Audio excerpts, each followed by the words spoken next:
Hello and welcome back, everyone. It's just another day in the life as a military wife, and this week is the 4th of July, so happy birthday, America.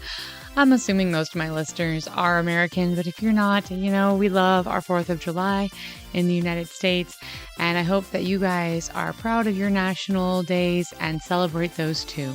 So, in that spirit, let's make sure that with this 4th of July, we're remembering our veterans and maybe being respectful of those with PTSD. But in addition, we're not forgetting the history behind this. Why is this important? It is not just for barbecues and fireworks and swim parties. Those are fun.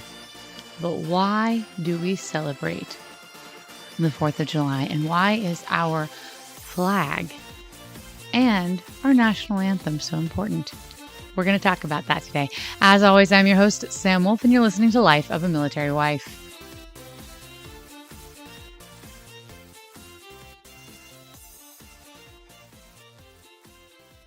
I mentioned this in the past, but I had the blessing of growing up with a fabulous mother who was an educator, and because of that, our home discussions were very frequently centered around science and history and literature and things like that. But specifically, history and American history. My mother loved talking about history, and she felt it was very important to not only understand history, but to interact with history as much as possible. And so, with being a military family, we have had the blessing of going all sorts of different places, and we have made it a point to take our kids to historical locations in every place we've ever been as much as possible so that they are grasping the foundations of the experiences in this country and things that happened. We've been to so many different military forts and battlefields and historical sites and all sorts of stuff. I love history. And it doesn't have to be big, huge national events. One of the places we lived, the old customs house, had been turned into a museum and children's museum, like a children's museum, so like a play museum, but also like a museum. And we loved going there. I loved the history. I loved showing the kids the history of that local area. But I also liked the fact that they could just play too. And one of the things that we have had the blessing of doing, it was a very, very whistle stop, super fast trip, but we got to do a quick trip into DC and we got to do a drive by through the mall. We didn't get to go everywhere I would like, but we did get to see some things. But the other thing we did was we were able to hit Fort McHenry and Gettysburg.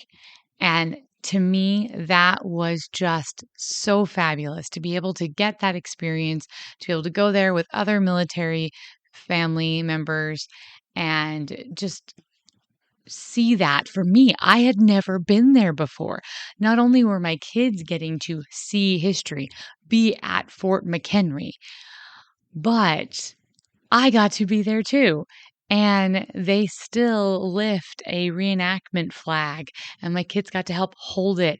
And my husband, because he was the only service member there that day that wanted to, well, actually, I volunteered him. I'm going to be completely honest. I volunteered him.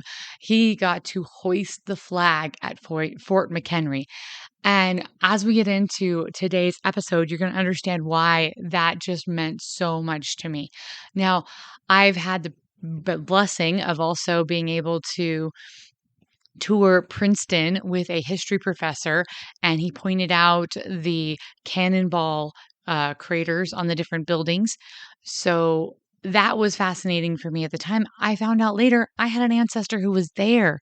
He fought with George Washington in the Battle of Trenton and Princeton. He crossed the Delaware and so the more I learn about my family history and the more I get to see our nation's history and put them together, and it just blows my mind about all of the stuff that our young country has experienced, because we really are a very young country compared to Europe and Asia, who've got these long, rich histories that can go all the way back, hundreds and hundreds of years old. We are a baby nation. We are we are toddlers in the timeline.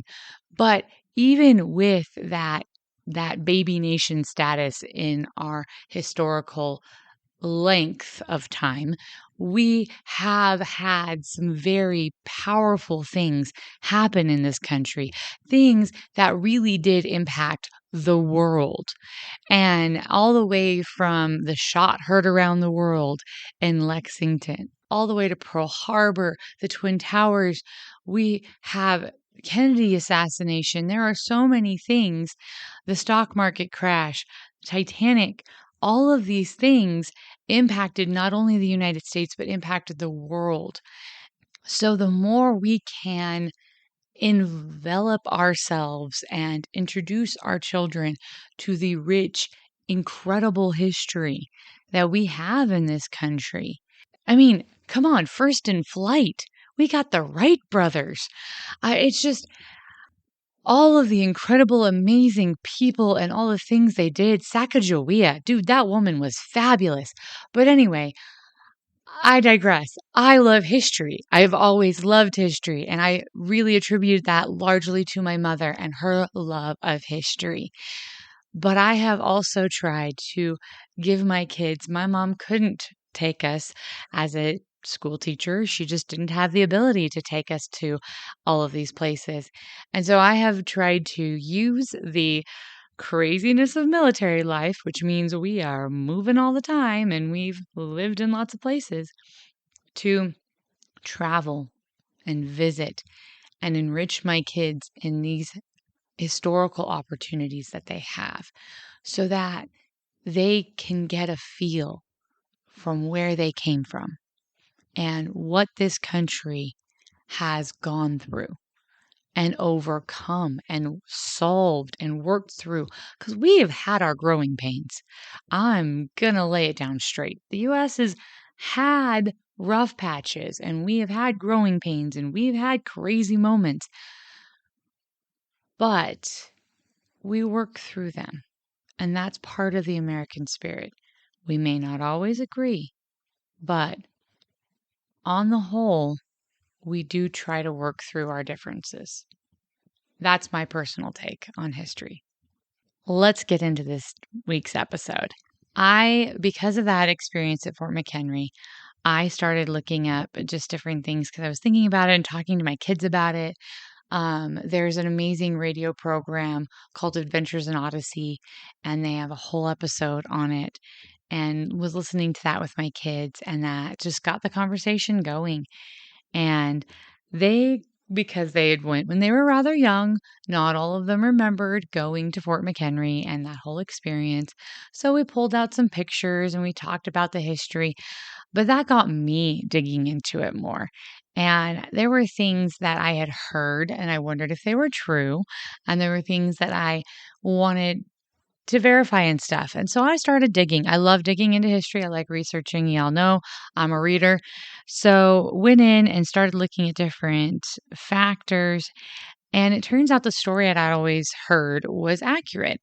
So part of the whole reason why Francis Scott Key was on that British ship to witness the attack of Fort McHenry was because of a doctor named Bean. Dr. Bean was a local physician, and he had been polite to the British as they had come through, mostly because he was a doctor. He wasn't he's not a soldier. He's not going to get into the fight, into the war. He was an older man, respected in the community.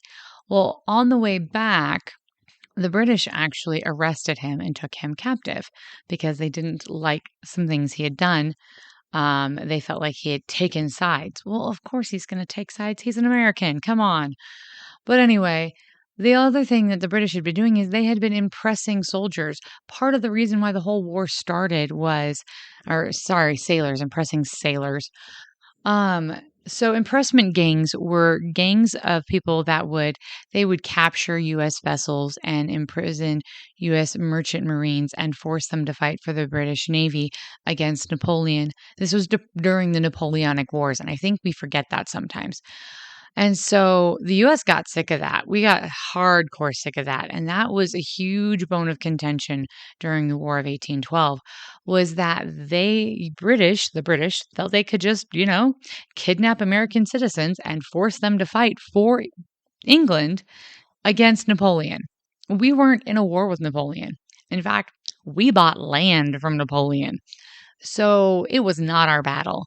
And the British didn't like that. And so they interposed themselves into our society again and tried to abduct American civilians. So Dr. Bean was one of those individuals who was taken by the British, not by an impressment gang to be forced to become a sailor, but he was taken prisoner by the British.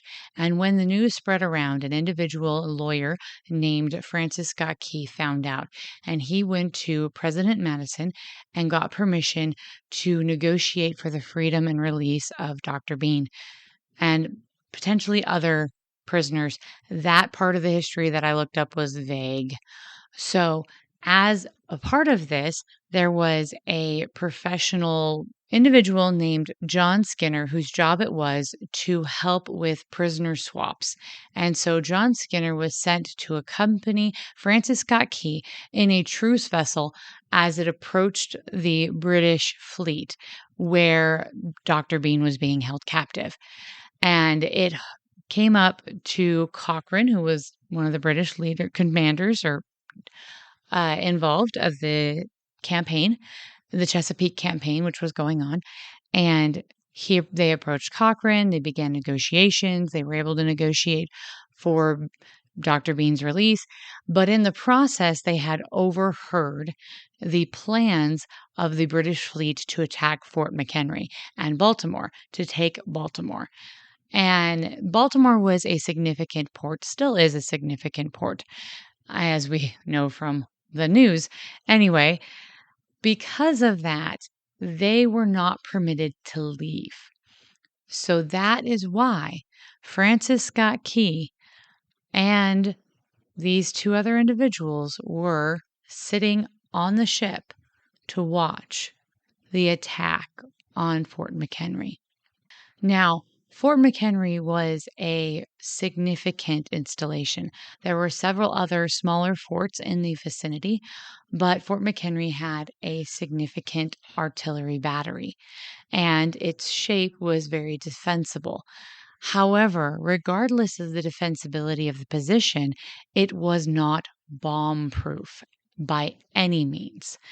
And because of that, because Fort McHenry was not bomb-proof, it means that when they started to be bombarded by the naval vessels, by the British Navy, that they didn't have cover. They were fighting back, but they did not have protection. And the British shot over 200 pounds of mortars, shells, and rockets onto the fort. They showered the fort with these throughout a huge storm, throughout a day and a night. And the rockets were new. The rockets' red glares were a brand new invention in war. And that is one of the reasons why it was so striking to Key to see that. And it was because of those rocket bursts that he was able to still see that flag. And that flag was special because it wasn't the normal garrison flag. You see, the garrison commander, when the war had started, had gone to the seamstress who helped with the flags for the fort and said, "Hey, I want a flag so big that the British won't be able to miss it." And she said, "Yep, gotcha," and built a huge, giant flag. And she didn't do it herself. She had other people helping her with it. But they made this absolutely incredibly huge flag. And that's why when the attack came on Fort McHenry, they had a flag. They had a big flag because that wasn't standard at the time. And as this is going on, there was all sorts of individuals, like they lost a whole battery. At one point, one of the mortars hit, or was it a mortar or, yep, it was. They actually hit Fort McHenry's powder magazine. But because of the shape of the roof, the arched roof, it glanced off of the roof and did not set the magazine on fire. If the magazine had caught fire, if it had blown up, the entire fort would have been lost. And so again, the commander was like, "Yeah, let's fix this." And so he dispersed the powder, the gunpowder, throughout the fort. That way, if any more hits, any more powder was hit, it wouldn't blow up the entire fort. And he would not quit. They would not quit. There was mortars and bombs just hitting, but they stayed at their post and they kept firing and they kept fighting, and that flag stood.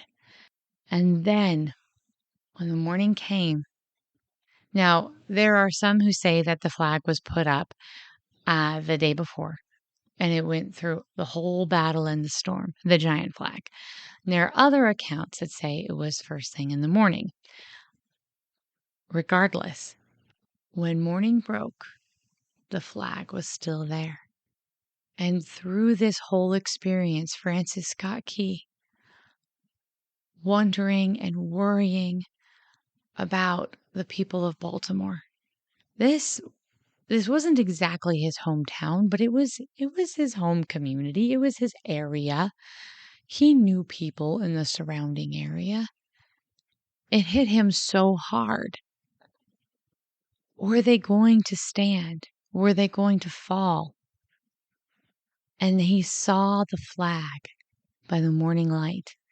And so throughout the experience, Francis Scott Key scribbled down the main phrases that he would later turn into the national anthem, the Star-Spangled Banner, on the back of a letter.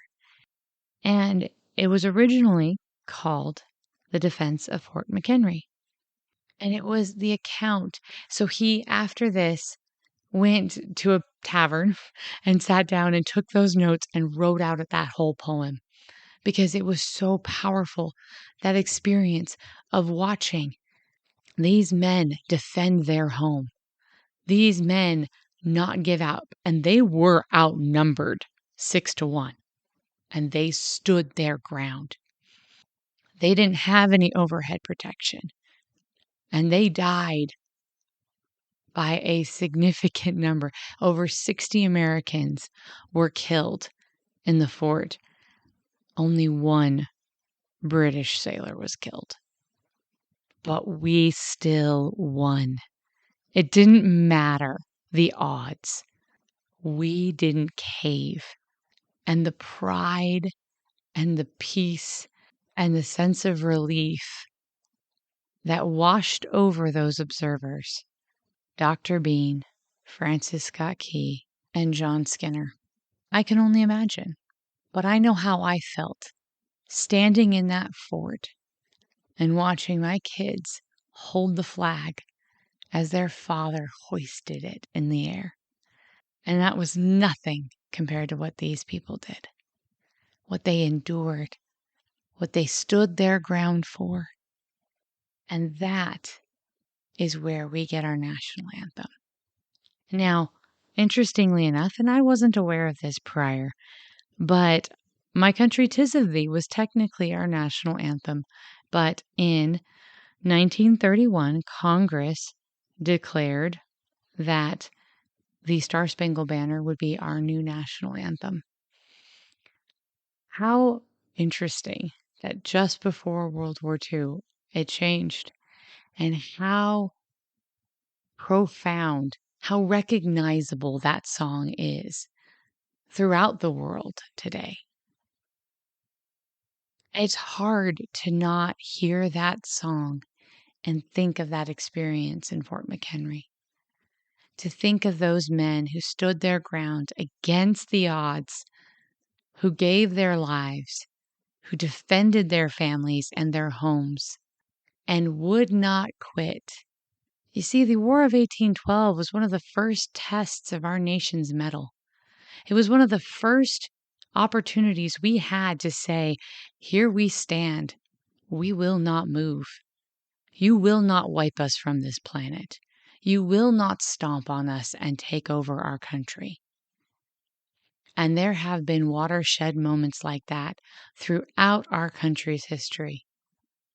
From the Revolution to the War of 1812 to the Civil War, where we almost fell apart, but we pulled ourselves back together. From Pearl Harbor to the Trade Center, we can and have overcome national tragedy. We have and can overcome disagreements and misunderstandings and struggles and hard times.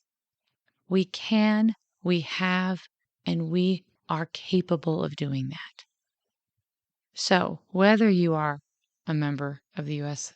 military or whether you are just an American citizen, this 4th of July, I encourage you to stop and share some of those stories at your barbecue or pool party or fireworks, to talk to your kids about those transitional, foundational moments, those times that impacted the world and us, and how we can overcome.